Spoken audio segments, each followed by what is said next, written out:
The Nikon Z6 checks a lot of the boxes of what I want out of a camera. You know, the image quality is outstanding. The ergonomics are the best of all the other cameras that I own. It looks good. It sounds good. There's a lot to like about this camera. But there's one thing about this camera that I consider to be its fatal flaw. And that's what we're gonna talk about in this video. First, I wanna thank Fiverr for sponsoring this video. Fiverr connects you with freelancers all over the world to help you build your brand and create things like photography logos, like I did, and even build your website. Check out my curated store where I plug some of my favorite sellers on Fiverr.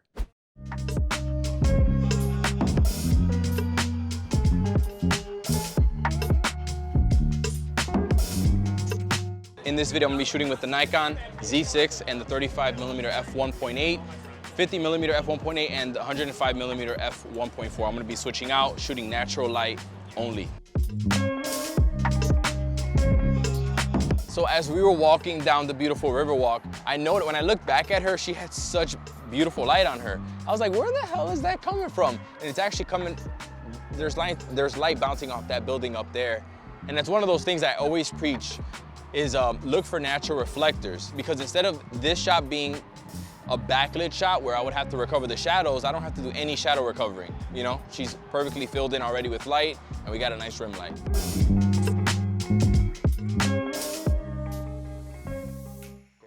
All right, so first up, shooting with the 50mm 1.8. This is with the firmware 2.0.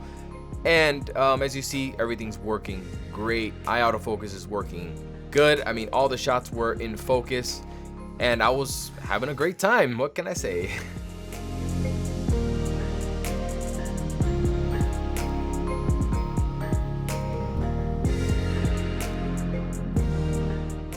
For these shots, I was using a 105mm f1.4 Nikon lens with the adapter. And as you see here, did a great job of getting her eye in focus. Even when she turned her head to the side, it's still locked. Look at that, it's still locked onto the face and the eye. Really impressed with the performance of this lens with the adapter. Yeah. Lay on the ground like this. Pose it. So I'm using 105mm f1.4 again here, and as you see, as she's going through her poses, it's doing a great job of capturing her. Now here, I think what I was doing was trying to find a new composition, so I moved around her, which I normally do when I try to find like a new background, keeping it blurred out. And as I moved around her, you see the camera is always hunting for her eye, and I was really, really impressed by that. What was that? Oh, sound like a fart, Sam. What the hell? Hello, darkness, my old friend. Okay, so what we're gonna shoot over here, and your back is gonna be toward the gate because the sun's gonna be coming in from the side. You know what I mean? So about right here. Yep, and I'm gonna be over here shooting this side.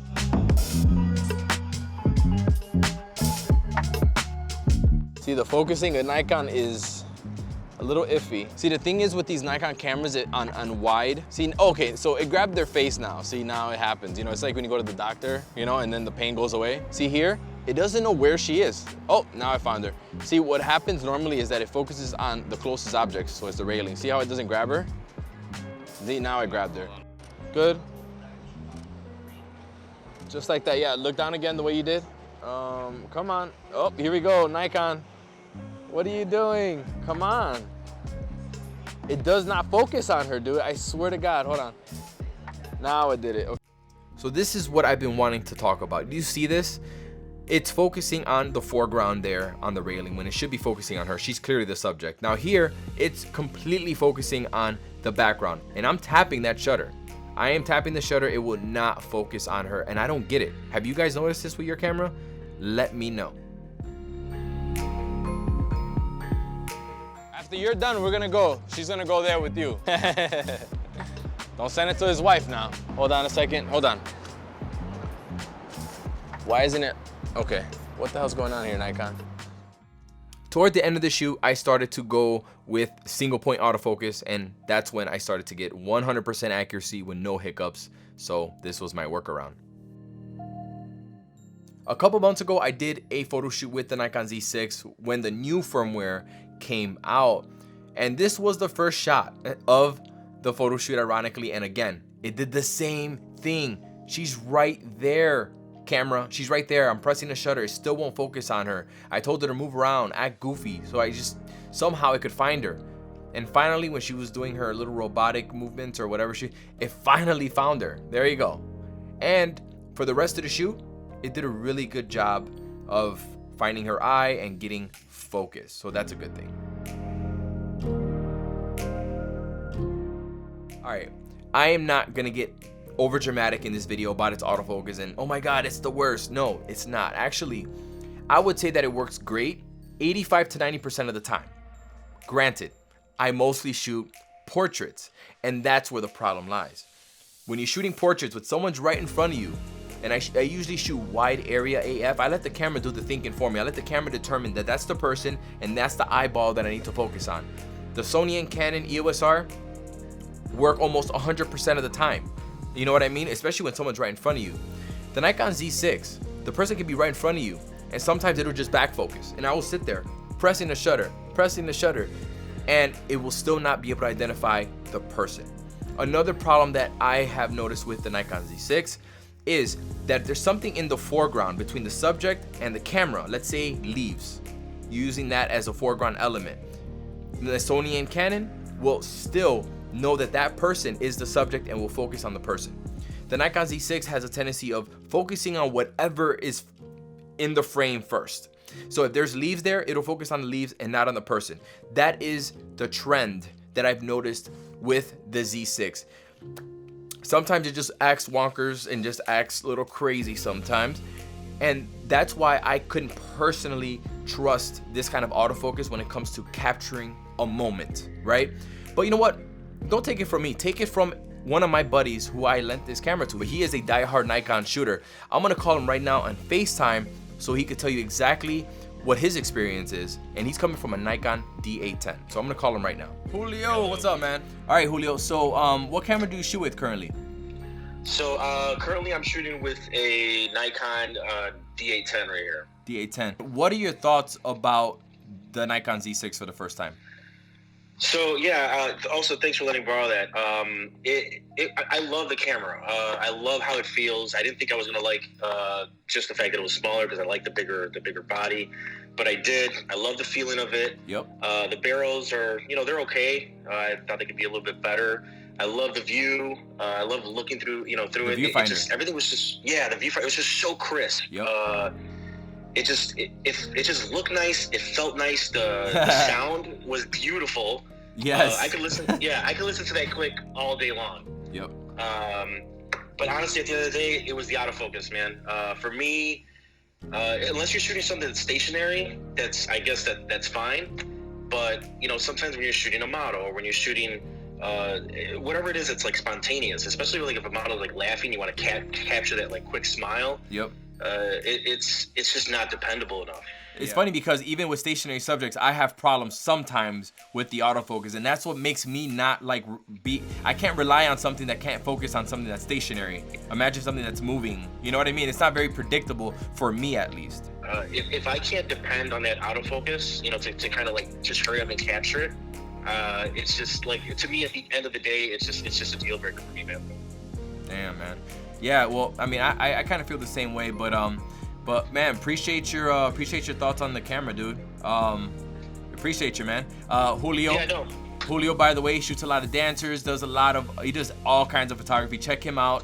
Now, appreciate it, man. All right, that's my buddy Julio. He had kind of a similar experience with the Z6, and when he came back and told me that, I was like, dude, that's exactly how I felt about the camera. And when you look online where people have the same kind of experience with the Z6, but I'm not gonna lie, I mean, for the most part, it has worked great for me.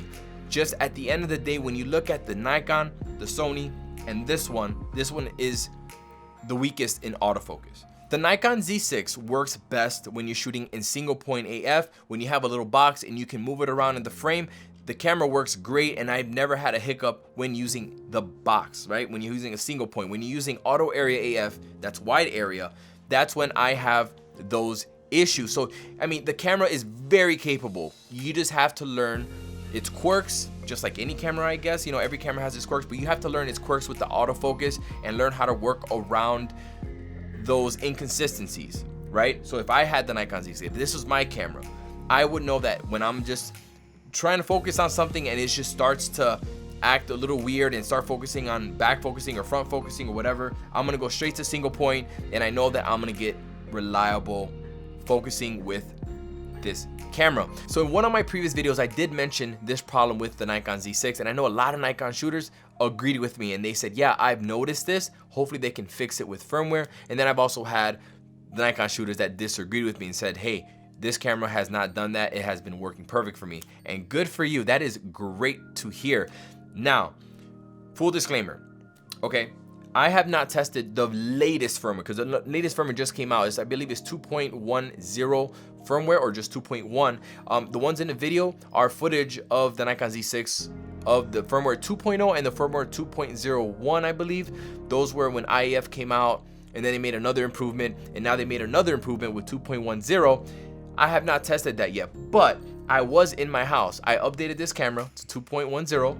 I got my Sony a7 III and then the Canon EOS R, and I did the same kind of test that I did before, where, you know, I'd put something in the foreground and I'd have a person in front, you know what I mean? And the Canon and Sony focused on the person, whereas the Nikon Z6 still focused on the foreground or whatever's there that's not the subject.